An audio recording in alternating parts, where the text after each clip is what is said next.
The man in the hallway no one noticed. The morning sun barely peeked through the clouds, casting a soft golden hue on the city's steel heart. Skyscrapers towered like silent giants above the waking world. It was another day for most, but not for him. Keanu Reeves stood at the edge of a large glass building, wearing a navy blue janitor's uniform. It hung loosely on him. His usually flowing hair was tucked under a faded cap. In his hand was a mop, a simple tool, nothing fancy, nothing that screamed movie star. And that was the point. He looked up at the sign on the building. It bore his own company's name. No one knew he'd be here today.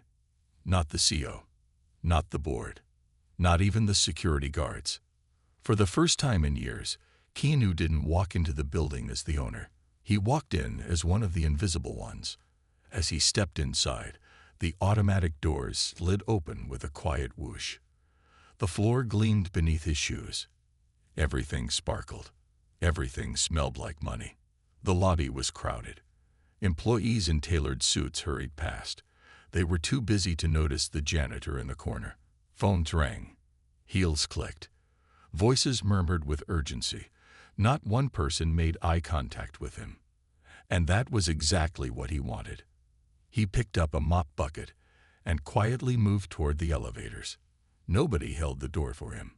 A man in a gray suit actually stepped in front of him to avoid having to share the space.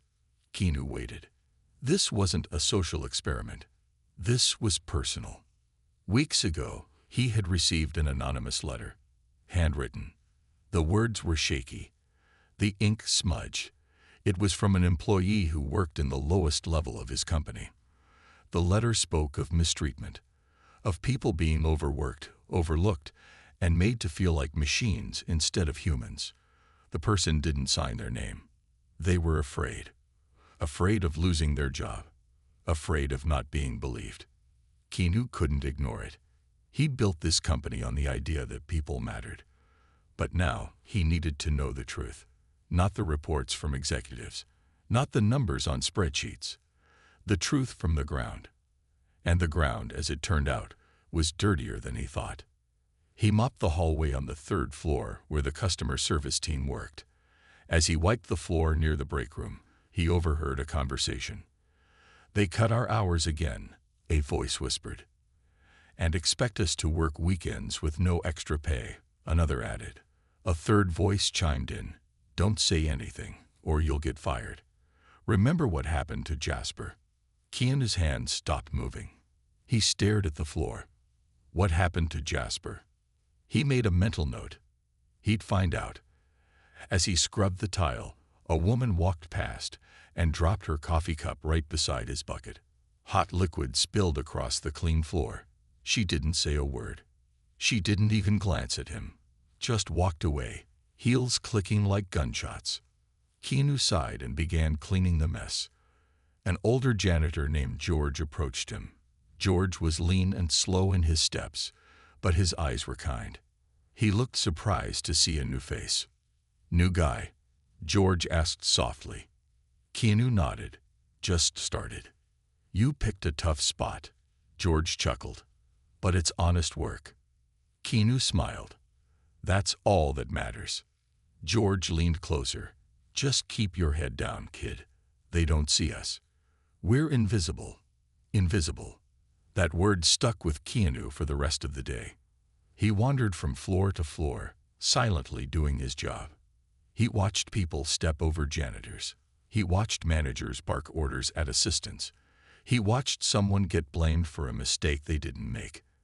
And then he saw her, a young woman, no more than 25, crying quietly in the supply room.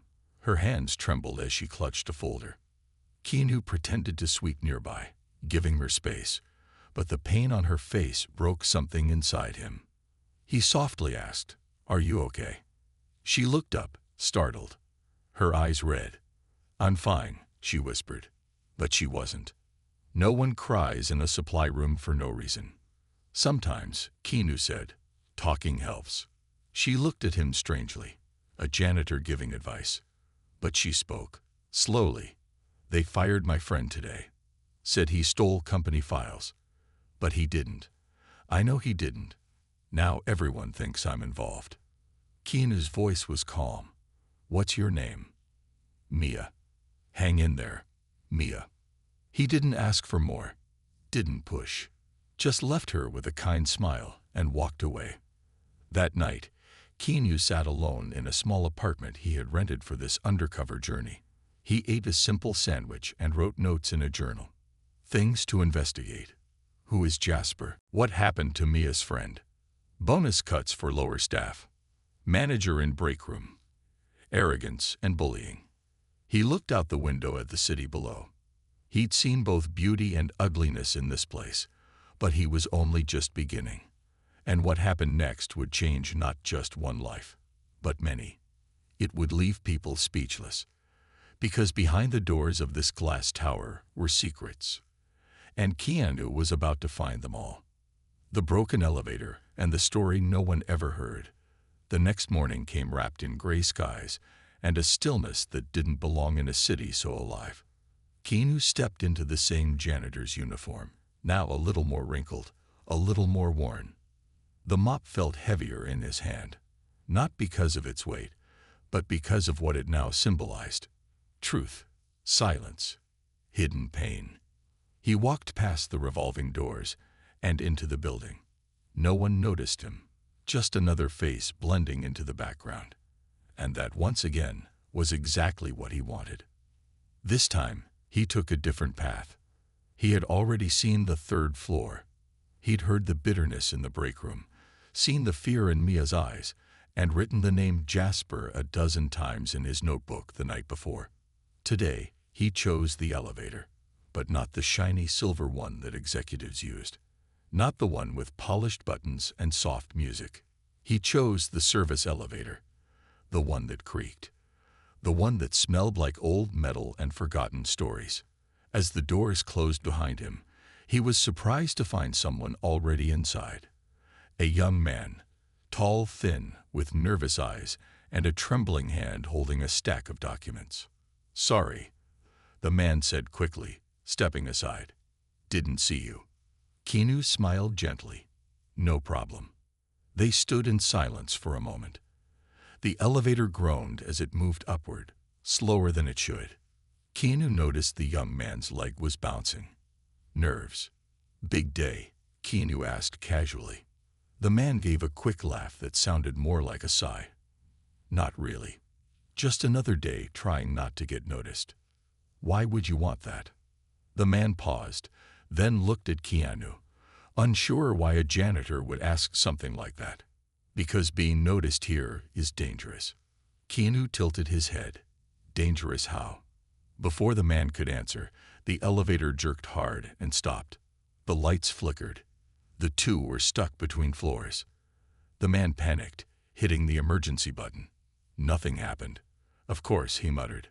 "Of course, this happens today." Keanu stayed calm. "Don't worry. They'll fix it."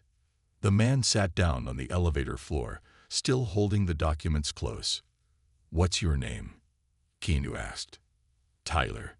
"I'm John," Keanu said with a smile, using a fake name. Tyler gave a small nod. "You're new here?" "Yeah. Second day." "Rough place to start," Tyler said. "I've been here for almost a year. Feels like a decade." Keanu sat across from him. "What do you do?" "Data analysis," Tyler replied. "At least that's what it says on paper. In reality, I just clean up other people's messes. But if anything goes wrong, it's always my fault." He ran a hand through his hair. "I came here because I thought this company believed in people. I thought it was different. But it's not. Not really." Keanu listened closely. "My best friend Jasper worked here," Tyler continued, "until he was accused of leaking files. They fired him on the spot. No chance to explain. No proof. Just gone." Keanu's heart sank. "Jasper. Did he do it?" Keanu asked softly. "No way," Tyler said firmly. "He was loyal, smart, kind. They needed a scapegoat. He was just in the wrong place at the wrong time. And now he can't find work anywhere." His name's been dragged through the mud. The elevator groaned again, but didn't move. And the worst part, Tyler added, they're still using his work, his systems, his designs. He built most of the automation tools they brag about. Keanu felt a slow-burning anger rise in his chest. This wasn't just corporate politics. This was cruelty. Why didn't anyone stand up for him? Keanu asked. Fear, Tyler whispered. We're all afraid. We watch people disappear. We see what happens when someone speaks up, and we pretend we didn't see anything. Keanu looked at him with calm eyes. But you're speaking now. Tyler met his gaze. To a janitor, no offense. None taken. The lights flickered again, and the elevator slowly started to move. It stopped at the 5th floor. The doors opened, and Tyler stood, brushing off his pants. Thanks for listening, he said quietly. Keanu nodded. Anytime. Tyler turned to leave, then hesitated. You're different, you know. Most people here, they don't even look at us. Keanu smiled gently. Sometimes the quietest people see the most. Tyler nodded, then disappeared down the hallway. Keanu stayed in the elevator, letting the doors close again. He pressed the button for the basement. He needed space to think. When he got there, the basement was nearly empty. It smelled of dust and forgotten things, old boxes, outdated equipment, quiet hums of servers in the distance, and one janitor, George, sitting on a stool, sipping lukewarm coffee from a paper cup. You look like you've seen a ghost, George said. Maybe I did, Keanu replied. George chuckled. Yeah, this place has ghosts. Not the spooky kind. The kind that walk around in daylight. Invisible. Hurting. Waiting for someone to notice. Keanu sat beside him. Did you know a guy named Jasper? George paused. Sure. Good kid. Had ideas. Too many for his own good. You think he did what they said? Nah, George said. He got too close to something. Something they didn't want him to see. Keanu frowned. Like what? George leaned in. This company's got secrets, kid. Some of the contracts, some of the offshore stuff. I've seen papers being shredded at midnight, files being hidden. Jasper might have stumbled on something. Keanu felt a chill down his spine. What started as a simple undercover visit was becoming something else entirely. This wasn't just about cold managers or unfair bonuses. This was about truth, cover-ups, maybe even crimes. He needed to go deeper. That night, back in his small apartment, Keanu opened his laptop. He typed notes, searched names, followed digital trails. He couldn't use his real name or his company email. Everything had to be quiet. Careful. He found an old social media post. Jasper, smiling, standing in front of a whiteboard full of diagrams. Proud. Hopeful. Then another post. 3 months later. Moving on. Starting over. Sometimes good people get thrown away. Keanu stared at the screen for a long time. No one should feel like that. Especially not someone who once believed in something bigger. He sat back, eyes closed. He made a promise that night. He would find out what really happened to Jasper. He would protect people like Mia and Tyler. And he would rebuild the soul of the company. Not with power, but with truth. Because someone once told him that kindness isn't loud. It's quiet, it's steady, and it always finds a way. And now, kindness had a mop, a cap, and a mission. The girl with the yellow notebook. The rain fell soft and steady outside the glass windows of the high-rise. Inside, the world moved fast. Too fast for most people to catch their breath, except for the janitors, who saw everything because no one saw them. Keanu pushed the mop down the hallway of the 9th floor, a floor he hadn't visited before. It was quieter here. The lights were softer. The offices had bigger windows. This was the floor where creative teams worked. Designers, writers, editors, people who were once celebrated but lately, it seemed, forgotten. The walls had motivational posters. Create with passion. Every voice matters. But the eyes of the people walking through the hallway told a different story. Tired eyes, dull with routine and silent frustration. Keanu stopped near the copy machine. It beeped endlessly. Paper jammed somewhere inside. He could hear someone sigh behind it. Again, a girl's voice mumbled. She bent down to fix the jam. A small stack of papers fell from her hands and scattered across the floor. Keanu stepped forward and began to help gather the pages. The girl looked up, startled. She had a pale yellow notebook tucked under her arm, worn at the edges like it had been held 100 times. "You don't have to," she said softly, brushing her hair behind her ear. "I don't mind," Keanu replied. As they picked up the papers, one page fluttered out and landed near his shoe. It had a drawing on it. Not a company design, not a report, but a sketch of a janitor holding a broom, standing tall like a hero. He paused. She quickly grabbed it, blushing. "Sorry, that's not for work." Keanu smiled. "It's good." "Thanks," she said, then hesitated. "Most people don't care about that kind of thing anymore." "I do." She looked at him a little longer this time.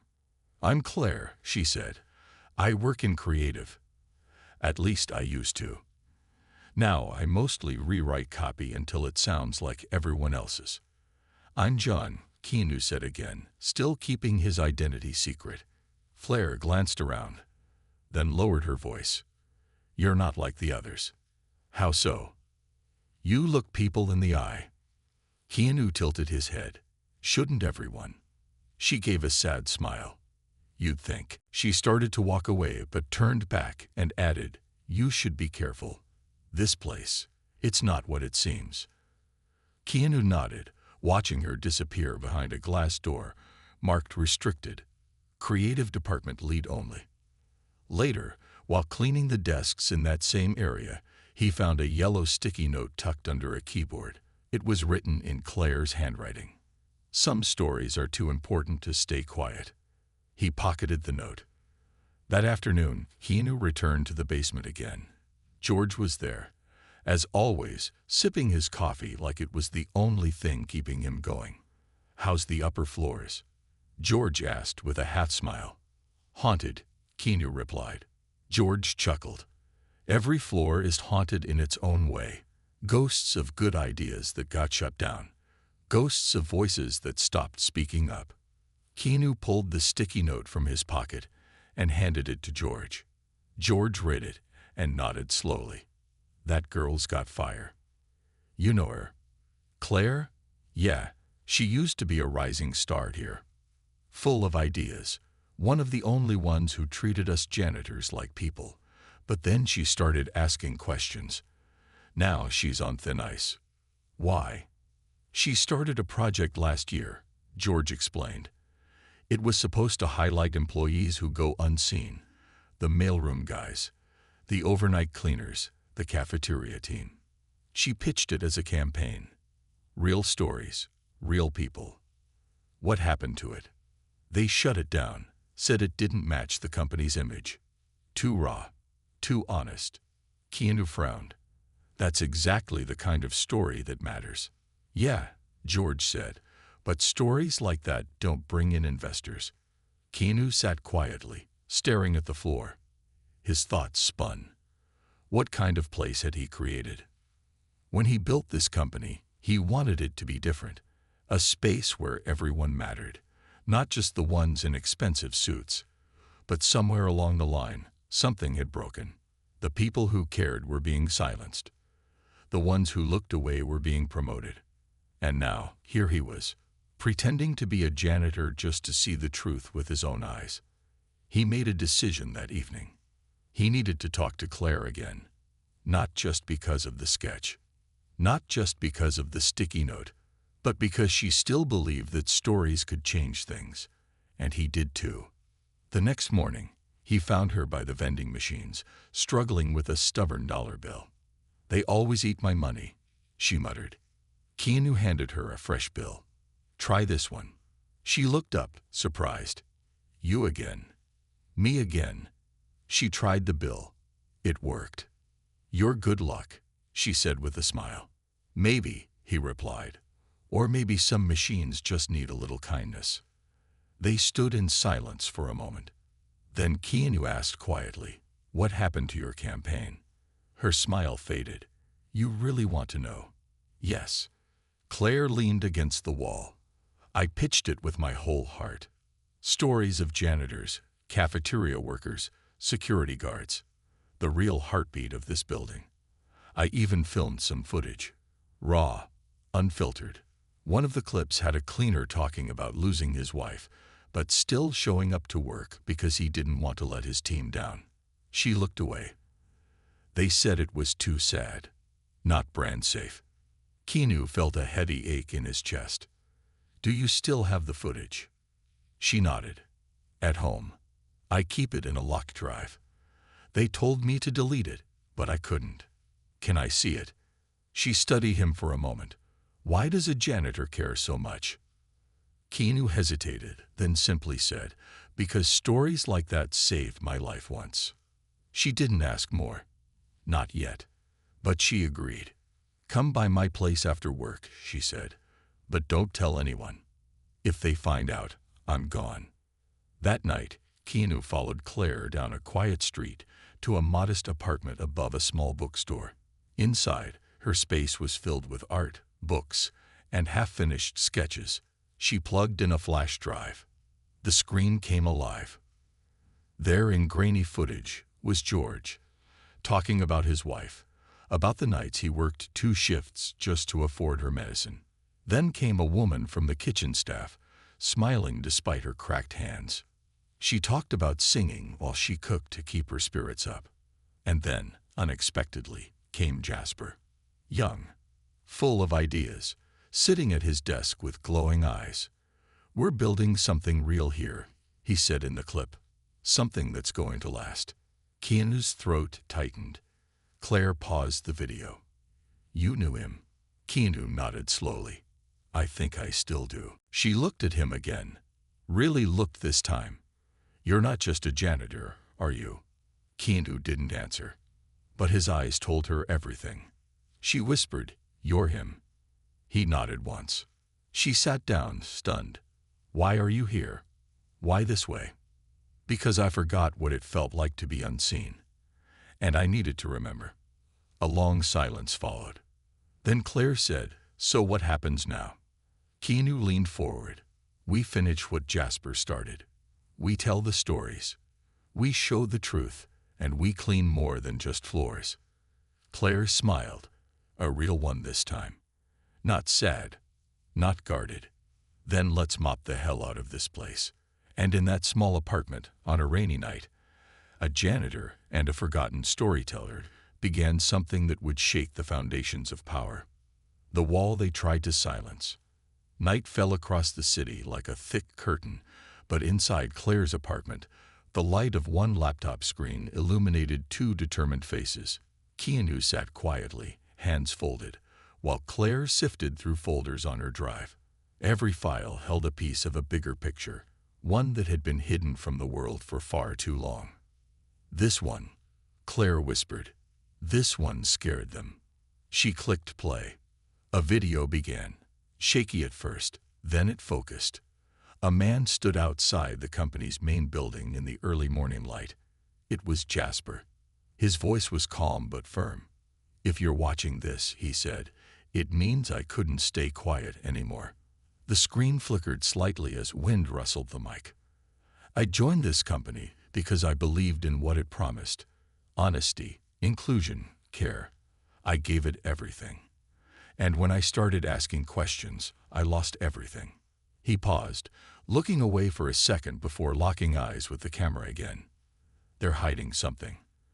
And it's not just bonuses or mistreatment. It's deeper. It's structural. People at the top are making decisions that hurt those at the bottom. And no one's stopping them. Keanu felt something heavy settle in his chest. Jasper's voice lowered. I found emails.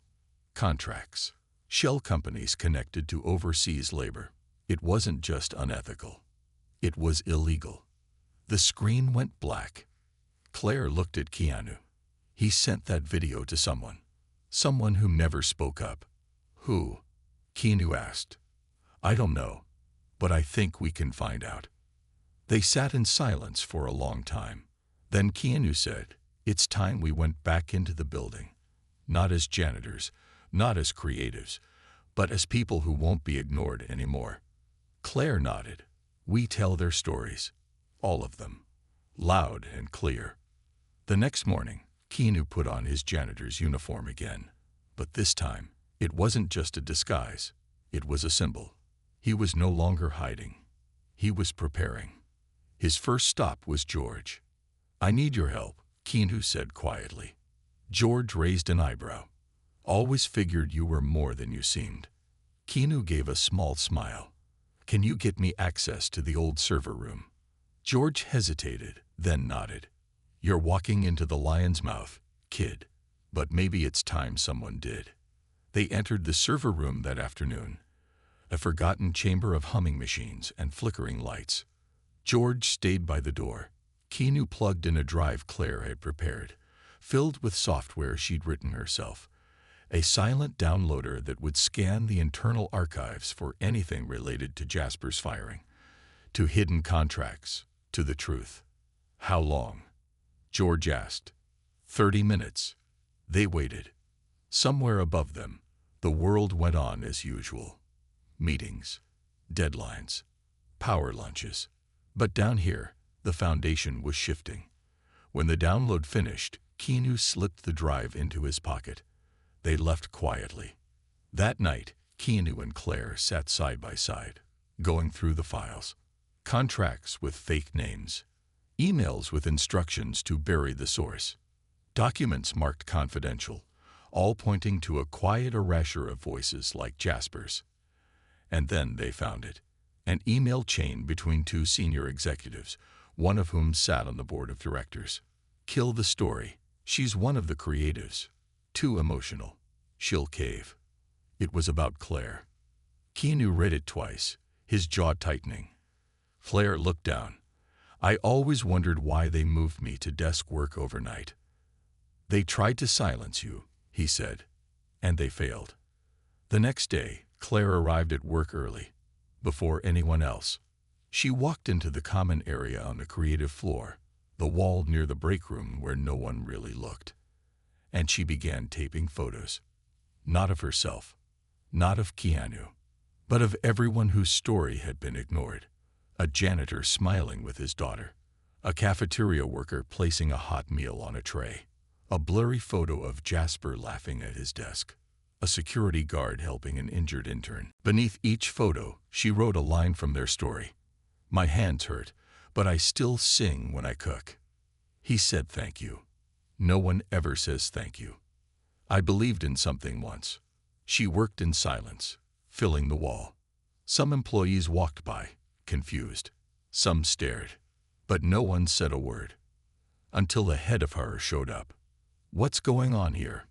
He barked. Claire turned, calm. I'm showing people what they forgot to see. You can't do this. I already did. Take it down. Now. Keanu appeared behind him, mop in hand. Maybe you should read them first, he said softly. The Harman narrowed his eyes. Who are you? Keanu stepped forward and took off his cap. For the first time, everyone saw him. Really saw him. Gasps echoed through the hallway. Keanu Reeves. Someone whispered. He nodded. This company, he said, was built to lift people up, not grind them down. And I'm here to remind everyone what that looks like. The hallway fell silent. Claire stepped beside him, chin held high. The wall was no longer just a wall. It was a window. Later that afternoon, the quiet email was sent to all staff. Subject: Emergency all-hands meeting. Mandatory attendance. The conference room was packed. Dozens of employees stood shoulder to shoulder, some angry, some nervous, all curious. Keanu stood at the front, no longer in uniform. He held the yellow notebook Claire had once carried like armor. He spoke softly. You don't know me as a janitor. You know me from the outside world. But today, I want to talk about what I saw on the inside. He spoke of Claire, of Tyler, of George, of Mia. He told Jasper's story. He showed the contracts, the emails. Gasps turned into silence. Silence turned into tears. Then he said, "But this isn't a story about darkness. It's a story about light, about people who kept caring, even when it was easier not to, about people who chose kindness when no one was watching." He looked out over the crowd. We all have a choice, every day, to look away or to look closer. And for the first time in a long time, everyone looked. When the silence finally broke, the conference room emptied slowly, as though the weight of Keanu's words had turned every step into a deliberate choice. Some employees walked out quietly, their heads low, as if embarrassed by how blind they'd been. Others left with tearful eyes and trembling hands, clutching their phones like they didn't know what to do next. A few stayed behind, standing near the walls, just staring at the documents Keanu had shown them. He sat on the edge of the long table, watching everyone filter out. His heart was heavy, but for the first time, he felt a faint sense of hope. Claire stood beside him, her yellow notebook now resting on the table. She hadn't written a word in it today.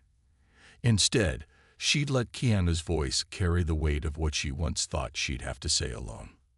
"You think it'll stick?" she asked quietly. Keanu didn't answer right away. He wasn't sure. It wasn't enough to show people the truth. They had to act on it. They had to care enough to change things. And that wasn't something he could control. "I think," he finally said, "it's out of our hands now. But at least it's out there." That evening, Claire went home early. She was exhausted, emotionally and physically. She said she needed some time to think, to process everything. Keanu understood. He felt it too. But he didn't go home. Not yet. He stayed behind and went to the one place where he knew he'd find someone who could give him perspective. The basement. George was there, of course. The old janitor was leaning on his mop, staring at the same patch of floor he always seemed to find fascinating. "Heard about your little presentation," George said without looking up. Keanu chuckled. "Yeah, word gets around fast." "You've got guts, kid," George said, "but guts don't fix everything." Keanu pulled up a crate and sat down. "I know. I just had to try." George finally looked at him. "I get it, and I respect it. But you stirred a hornet's nest, you know that. You think the people up top are just gonna roll over." Keanu shook his head. "No, I don't." George let out a low whistle. "Then you're in for a fight." "What would you do?" Keanu asked. George leaned back against the wall, thinking for a long moment. "I'd find the people who care," he said. "You can't do this alone. And once you find them, you have to make them believe it's worth the risk." Keanu nodded slowly. It made sense. He couldn't rely on just a few voices. He needed a chorus. And he knew where to start. The next day, Keanu approached Tyler. The young data analyst was hunched over his desk, typing away furiously. He looked up, surprised, when Keanu appeared. "You're not really a janitor, are you?" Tyler said, still processing what he'd seen in the conference room. Keanu smiled faintly. "No, but that doesn't mean I wasn't listening." "Why are you even here?" Tyler asked, confused. "You have all the power. Why go undercover?" "Because power doesn't mean understanding," Keanu replied. "I needed to see what was really going on. And now that I have, I need help to fix it." "Help?" Tyler raised an eyebrow. "From me. From everyone," Keanu said. "But it starts with people like you. People who know the system from the inside. People who have seen the cracks." Tyler leaned back in his chair, clearly skeptical. "And what do you expect me to do?" "Speak up," Keanu said simply. "Help me build something better." Tyler hesitated, then nodded. "Okay, I'm in." Claire joined the effort soon after. She brought her creative skills to the table, designing posters, flyers, and digital campaigns that highlighted the stories of the unseen workers. She worked tirelessly, pouring her heart into every piece, knowing that this was more than just a project. It was a chance to make things right. Other employees began to notice. The flyers that Claire put up in the break room sparked quiet conversations. The stories shared on the internal company forum started to get comments, not just from the lower-level staff, but from mid-level managers who were starting to see the bigger picture. It wasn't a revolution. Not yet. But it was a beginning. Keanu watched it unfold quietly. He didn't push too hard. He let the stories speak for themselves. And slowly, people started to listen. But not everyone was happy. A few days later, Keanu received an email. It was from one of the senior executives. The subject line read, "We need to talk." He sat in the corner of the cafeteria, reading it over and over. The tone was polite on the surface, but he could feel the underlying tension. It wasn't a request. It was a warning. Claire saw him staring at his phone and sat down beside him. "What's wrong?" she asked. He showed her the email. "You think they're going to fire you," she said, half joking. Keanu smiled slightly. "Wouldn't that be something?" "Seriously, though," she said, "what are you going to do?" "I'll meet them," he said calmly. "But I'm not backing down." Claire nodded. "Just be careful. They don't like being challenged." Keanu knew that. He knew he was walking a fine line. But he also knew that if he stopped now, everything they'd worked for would crumble. The meeting took place in a glass-walled conference room on the top floor. Keanu sat across from two senior executives, both dressed impeccably, their expressions unreadable. "Mr. Reeves," one of them began, "we appreciate your passion for the company's culture, but we need to address some concerns." Keanu said nothing, waiting for them to continue. "The recent activities," the other executive said carefully, "have caused some unrest. We've received complaints. Morale is unstable." "Morale was unstable long before I started speaking up," Keanu replied. The first executive leaned forward slightly. "Be that as it may, we need to maintain order. And that means finding a more measured approach to addressing these issues." "I'm not here to cause chaos," Keanu said evenly. "I'm here to create change." The second executive sighed. "Change is a process, Mr. Reeves.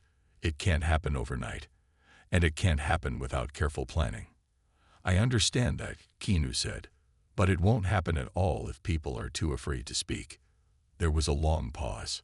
Finally, the first executive said, "We'll consider your points, but please understand, we need to protect the company's image. If this continues to escalate, we may have to take steps to ensure stability." Keanu met their eyes, calm and unwavering. "I understand, but I won't stop." The meeting ended in silence. As Keanu walked out, he felt the weight of their words. They weren't going to make this easy, but he didn't expect them to. He returned to the lower floors, to the people who had started to believe in something again. And he knew, no matter how hard it got, he wouldn't let them down. Because for the first time in a long time, silence wasn't the only voice in the room. When the walls began to tremble, by the time the company's senior leadership convened the next all-hands meeting, whispers had grown into murmurs, and murmurs had turned into something impossible to ignore. The invisible workers had become visible. The stories once buried beneath office gossip and late-night shredding sessions were now taped to walls, shared in emails, and spoken out loud in quiet corners of the building. Keanu sat in the back of the large conference hall, the same space where, weeks ago, no one would have spared him a second glance. Today, heads turned when he walked in. People who used to pass by without a word now nodded in silent acknowledgement. Some even smiled, though their smiles were tentative, unsure what it meant to show support for someone who had dared to shake the system. The company's CEO, a polished and composed man named Robert Lansing, stood at the podium. He was in his late 50s, with silver hair and a voice that carried the authority of someone accustomed to controlling the narrative. "Ladies and gentlemen," Lansing began, his tone carefully measured. "We've seen a lot of discussion within our walls over the past few weeks. Stories have emerged, feelings have been shared, and concerns have been raised." His eyes swept the room, briefly landing on Keanu, before moving on. "I want to assure you," Lansing continued, "that we hear you, and that we are taking steps to address these issues in a constructive manner. But we must also remember that the strength of our company lies in its unity. If we allow division to take root, we all suffer." Keanu leaned back in his chair, listening intently. Lansing's words were polished, but they danced around the heart of the matter. He wasn't here to acknowledge the voices that had risen. He was here to contain them. Claire sat 2 rows in front of Keanu, her yellow notebook closed on her lap. She turned her head slightly, catching Keanu's eye. Her expression was a mixture of determination and quiet defiance. They both knew that Lansing's speech was a carefully constructed attempt to calm the growing unrest without addressing the core problems. After the meeting ended, Keanu made his way toward Claire. She was surrounded by a small group of employees, all speaking in hushed tones. "They think they can sweep this under the rug," Claire said, her voice low but firm. "But it's too late. People are talking. They're listening. And they won't just go back to the way things were." Tyler joined them, holding a printout of the latest internal memo. "They're trying to start a task force to examine the situation," he said, quoting the memo. "Sounds like a stalling tactic to me." "Of course it is," Claire replied. "They want everyone to believe they're doing something without actually changing anything." Keanu nodded. "Then we have to keep pushing, keep the stories visible, remind people why this matters." But even as he said it, he knew the risks were growing. The resistance didn't stop, it grew. Claire's flyers started appearing in places they hadn't reached before. On the bulletin boards outside the cafeteria, on the doors of the maintenance rooms, even inside the executive elevator. More employees began sharing their own experiences, signing their names to stories that were once whispered only in private. Tyler started compiling data from the company's internal systems, creating charts and graphs that showed patterns of inequality, unexplained firings, and budget cuts that hit the lowest-paid workers hardest. He wasn't just speaking out, he was providing proof. Meanwhile, Keanu continued to walk the halls as if he were still just a janitor. He spoke quietly to the cleaning staff, the cafeteria workers, the mailroom employees. He listened to their stories, their frustrations, their fears. He made sure they knew they weren't alone. But with every new step forward, the pushback from above grew stronger. Security cameras appeared in places they hadn't been before. New policies were announced, restricting where employees could post notices or hold informal meetings. Whispers spread that certain outspoken individuals were being watched closely. And then, one afternoon, Claire received a notice from her. She was being reassigned again, this time to a role so far removed from her creative work that it was clear they wanted her silenced. She found Keanu in the break room, sitting at one of the small tables with a cup of coffee in hand. "They're trying to push me out," Claire said, dropping the notice on the table. Keanu picked it up and read it carefully. His jaw tightened. "We knew this would happen," he said quietly. "But it doesn't mean we stop." "They're making it harder," Claire replied. "Every time we speak up, they clamp down harder." Keanu met her gaze. "That just means we're getting closer to the truth." That night, Keanu sat alone in his small apartment, staring at the drive that held all the evidence they'd gathered. He thought about Jasper, about the risks the young man had taken to expose what he'd found. Jasper hadn't been able to finish what he started, but now Keanu realized it wasn't just his fight. It was everyone's. He reached out to Tyler, to Claire, and to George. He told them it was time for the next step, a public step. It wasn't enough to keep the stories within the walls of the company. They needed to be heard by people outside. They needed the world to see what was happening behind the polished facade. And so, they began to plan. The risks were enormous. If the company found out, they could lose everything. Their jobs, their reputations, their chance to make things right. But they also knew that staying silent was no longer an option. When the first article appeared online, it was like a spark in a dry forest. The headline read, "Inside the company's walls, employees speak out about inequality and mistreatment." It featured stories from janitors, cafeteria workers, data analysts, and creatives. It included charts and data Tyler had compiled. It referenced Jasper's mysterious firing and the evidence Keanu had uncovered. The article was anonymous, but it was clear that the information came from people deep inside the company. Within hours, the article began to spread.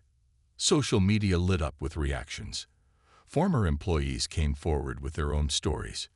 News outlets started calling, asking for interviews. And inside the company, chaos erupted. Keanu watched it all unfold quietly. He saw the emails from upper management, the frantic attempts to control the narrative.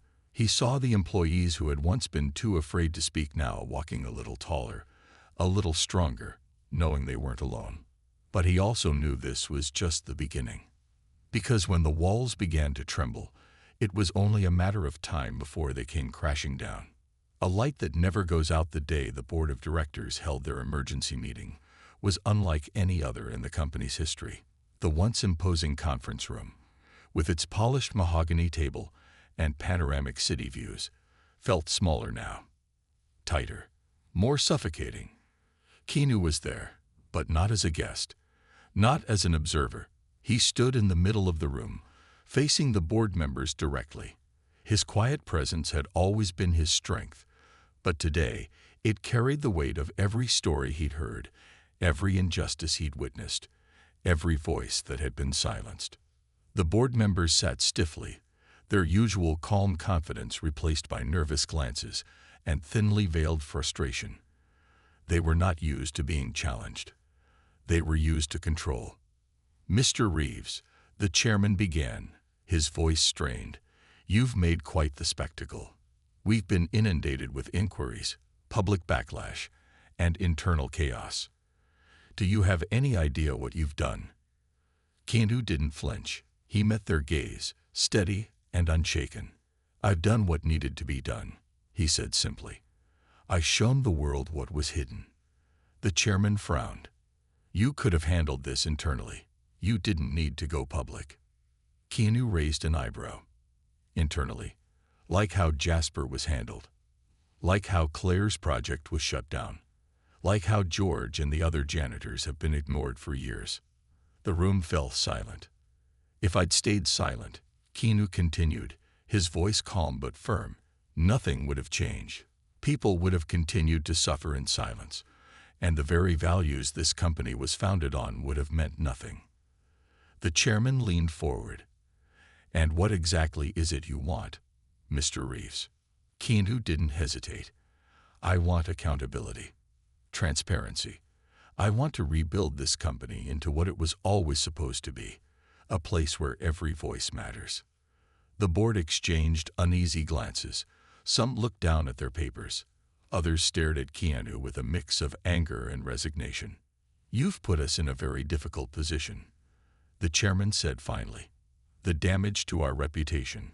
"The damage was already done," Keanu interrupted. "I'm just bringing it to light." For a long moment, no one spoke. The tension in the room was palpable. Then, one of the younger board members, a woman who had remained silent until now, cleared her throat. "He's right," she said, her voice steady. "We've ignored these issues for too long. We need to change." The chairman shot her a sharp look. "This is not the time." "This is exactly the time," she cut in. "The world is watching. Our employees are watching. If we don't act now, we lose more than our reputation. We lose our company's soul." Keanu glanced at her, a faint flicker of hope lighting his eyes. He nodded. "It starts today," he said. "We bring Jasper back. We restore the projects that were shut down. We give the janitors, the cafeteria workers, the mailroom staff, and everyone else the recognition and respect they deserve. And we create a culture of listening, really listening, to our employees." The chairman leaned back in his chair, his face a storm of conflicting emotions. He seemed to weigh his options, then finally sighed. "Fine," he said grudgingly. "We'll start making changes. But understand this, Mr. Reeves. You've set a precedent. If we open this door, there's no going back." "That's the point," Keanu replied, his voice soft but unwavering. In the days that followed, the company began its transformation. It wasn't easy. The old ways were deeply entrenched, and not everyone was on board. But as word spread about the changes, about Jasper's reinstatement, about Claire's project finally seeing the light of day, a new energy filled the building. George, who had worked in the basement for years without acknowledgement, found himself receiving thanks from employees who had never noticed him before. Claire's walls of stories grew, turning into a gallery that employees visited on their breaks, reading the experiences of their coworkers and finding inspiration in their resilience. Tyler's data became the foundation for a new transparency initiative, ensuring that pay scales, promotions, and bonuses were fair and equitable across all levels of the company. And Jasper, returning with a hesitant but determined smile, became a symbol of hope. His ideas, once stifled, now flourished, helping to create tools that made work more efficient and humane for everyone. Keanu, though no longer in his janitor's uniform, continued to walk the halls. He spoke to employees, listened to their concerns, and made sure that the promises made in that boardroom were kept. The building itself seemed brighter. The energy had shifted. It was no longer just a place where people worked. It was a place where people felt they belonged. Months later, at the company's annual meeting, Keanu stood on stage. He looked out at the faces before him, some familiar, some new. But all of them carried a spark that hadn't been there before. "Change is hard," he said. "It's messy. It's uncomfortable, but it's necessary." He paused, letting his words sink in. "What we've done here isn't just about policies or procedures. It's about remembering why we're here. It's about the stories we all carry. It's about seeing each other, really seeing each other, and recognizing that every voice matters." The audience erupted into applause, not because they had to, but because they wanted to. It was genuine. It was real. As Keanu stepped off the stage, Claire met him backstage. She smiled, holding her yellow notebook, now filled with new ideas and sketches. "You did it," she said. "We did it," Keanu replied. She opened the notebook to a page she had marked. It was a sketch of a janitor standing tall, a mop in one hand and a shining light in the other. Beneath it, she had written, "Sometimes it's the quietest voices that light the way."